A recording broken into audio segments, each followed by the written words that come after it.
So we are right on the cusp of Season 2 in Star Wars Hunters, and if you guys are anything like me, you probably played a lot of Ranked in Season 1. In fact, I'll be honest, I probably only played about 10 games of Casual in total throughout the season. Now, although I really loved the solo grind throughout Season 1 of Ranked, I do have a few issues with how Ranked works, and I'd love to see some changes moving forward in Season 2 and beyond. So today I wanted to discuss all of those changes with you guys, essentially talking about what I don't think works with Ranked in Star Wars Hunters. Now, the first thing for me, and this is definitely going to be potentially a hot take and also can come across as a flex, so I need to kind of contextualize this first. But for me, getting to Kyber 1 is actually far too easy, and I really think that they need to change essentially the entire structure of how Ranked works in order to make it just that little bit harder. Now, again, that could sound like such a flex, and I need to explain what I mean here. I'm not flexing that, oh, it's easy to get to Kyber 1, I'm so good at the game. That's not what I'm saying. I'm actually saying quite the opposite, in that I don't think it's impressive getting to Kyber 1, so I'm not trying to flex that. I don't even think it's good because it's literally just too easy. And so I hope that that doesn't come across the wrong way, sounding like, oh, look at me, I'm so good at the game, I got to Kyber 1, it's so easy. That's not what I'm trying to say here. If anything, it is actually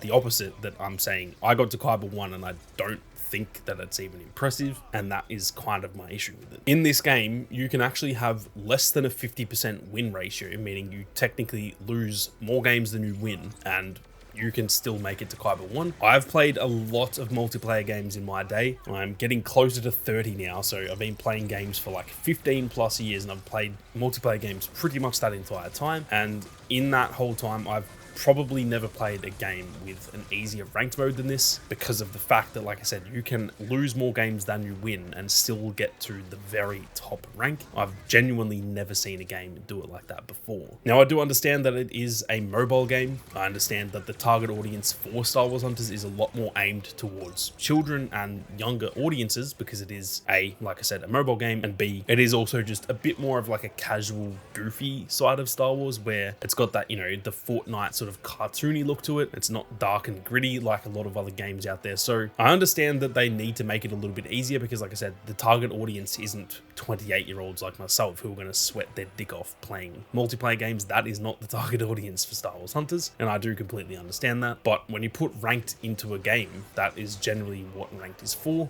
that more competitive itch, whereas Casual is for the players who just want to jump in and have some mindless fun. Now, in most other ranked modes that I've ever played, in order to progress through the ranks, you need to be either A, just an absolute freak where you're just so much better than everyone else, or B, you need to be getting better, so you'll get maybe stuck in the middle. Maybe you're stuck in the gold rank, for example, and then as you progressively get better, you'll start to get a few more wins in there, and you'll start to just slowly move up those ranks again. And throughout a whole season, just slowly getting better at the game means you are going to continue moving up. But generally speaking, if you're just sort of a mid-tier player, there is a 0% chance you're going to make it to the top rank, because the top rank is essentially reserved for the top players in the world. Now, in this game, like I said, that is literally not the case. I know this is an extreme example, but literally the single worst player in the entire world, if they just played the game enough, they would get to Kyber 1 even if they did not improve whatsoever, because law of averages, they will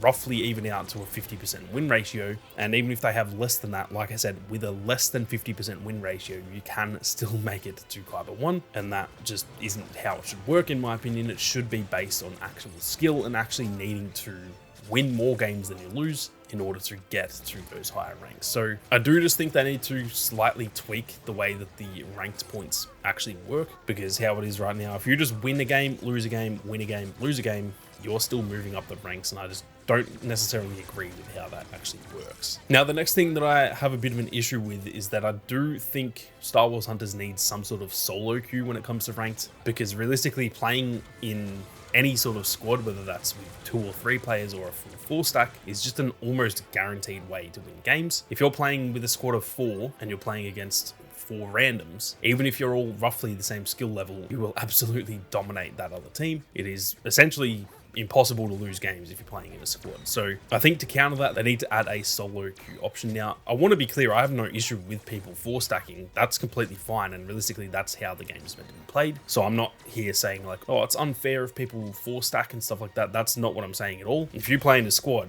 more power to you. That's actually how the game is meant to be played. But the reality is not everyone wants to play in the squad. Not everyone even has enough friends who play that game in order to make a full squad. And like I said, even people who have plenty of friends to play with, not everyone wants to always be playing with friends. I have a big community to play with, and I just don't really enjoy playing with people all the time. I often like to just jump on and not have to wait for other people to get on, not have to plan times for when I can play. I just want to jump on and play, and that is so much easier by myself. So although, like I said, there's no issue for me with 4 stacking, I think that's how the game realistically should be played. I think there also does need to be the option for people who don't want to play that way, because realistically you are at a massive disadvantage if you're not playing in a squad when it comes to ranked. Now, something else kind of similar to that is that the way matchmaking works in this is genuinely abysmal. I have had games where I was, trying to get to Kyber 1. I was still in Kyber 2 at that point, and I'd be just on the cusp of getting to Kyber 1. And what do you know? I get matched up with a team of 3 bronze players, literally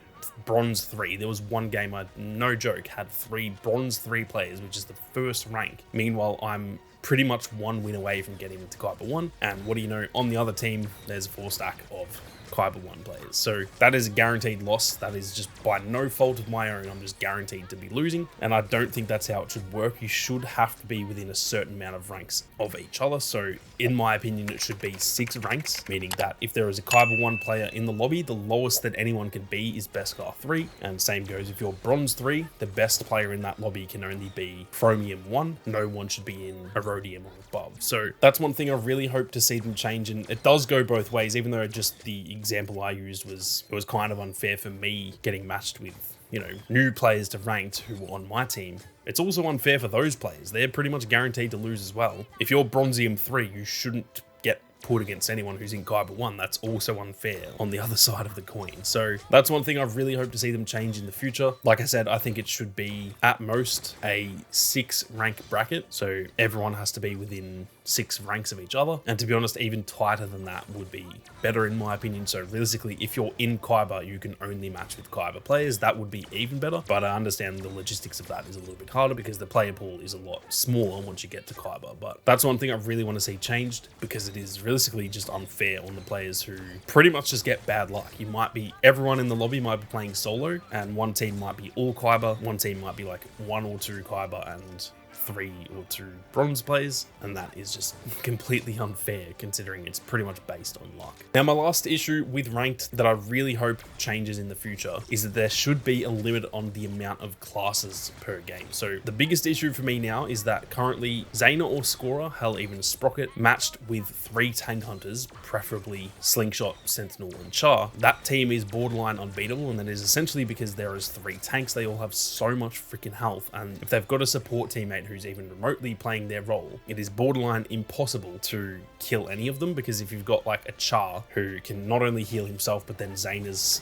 sitting up his ass healing him the whole time, you literally just can't kill them. And I think that they should balance that out a little bit by having a requirement that every single team needs 1 of each class. So you have to have 1 support, 1 damage and 1 tank, and then from there realistically the 4th one could just be any, or even limiting it to 1 tank and 1 support, since there's not many of them in the game, and then having a lot more damage hunters means you would have 2 damage hunters. Something like that will just balance it out a little bit. Now, I know that everyone can run that team of 3 tank hunters and a support hunter, so it's not technically unfair. It's mostly just that has become the absolute meta, and I think that having them in classes kind of makes no sense if you're not going to limit them to some extent. So that is the final change that I would love to see. It's probably not as big of an issue as the other ones that I mentioned, because like I said, everyone can do it, so no one's really at an advantage there, but it does just become very monotonous when you're trying to play. If I want to play as Reeve, for example, therefore my team is guaranteed to not have a support and 3 tank hunters, then if I come across another team who does have that 3 tank and 1 support